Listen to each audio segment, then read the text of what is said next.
ఓం అండి. నా పేరు సురేష్. మాది నిర్మల్ డిస్ట్రిక్ట్. నేను అనుకోకుండా యూట్యూబ్లో ఒక వీడియో చూడటం వలన అక్కడ గురు చరిత్ర పారాయణం ఏ విధంగా చేయాలి అనే ఆ వీడియోలో గురుని గురించి కంప్లీట్గా జ్ఞానం వచ్చేసింది.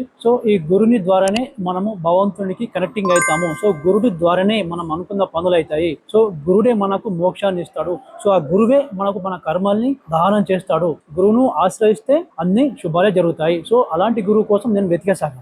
అనుకోకుండా యూట్యూబ్లో మన గురువు గారి శివకుండలి సాధన గురించి చూసిన వెంటనే దాంట్లో నేను జాయిన్ అయ్యాను. జాయిన్ అయిన తర్వాత లెవెల్ 4 వరకు కంప్లీట్ చేశాను. నేను ఈ రోజు లెవెల్ 5 కూడా కంప్లీట్ చేశాను. లెవెల్ 5 లో భాగంగా కూడా నాకు ఒక మిరాకిల్ జరిగింది. ఇక్కడ మేము వచ్చిన 2 days కి ఇక్కడ శివకుండలి ఆశ్రమం ఏమైందంటే వెదర్ చాలా హాట్ గా ఉంది. ఈ వెదర్ లో మేము ఎట్లా ఉండగలుగుతాము అని ఏం చేసిన, మామూలుగా నేను కల్పతరు వేశాను నైట్ పండుకునే టైంలో. గురుదేవ్ ఒకసారి వర్షం పడితే ఎలా ఉంటది అని అనేసి పండుకున్నా.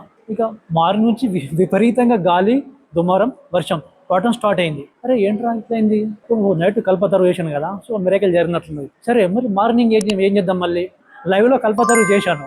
గురుదేవ వర్షం తగ్గించు, సరిపోతుంది, 4 days వరకు వెదర్ కూల్ ఉంటుంది. నిజంగా కోరుకున్నా, 5 minutes లో తగ్గేసింది వర్షం. థ్యాంక్ యూ గురుదేవ. నాకు అసలైన గురువు దొరికిండు. ఆ గురు చరిత్ర చదవటం వల్లనే మీ సాన్నిధ్యం నాకు దొరికింది. థ్యాంక్ యూ గురుదేవ.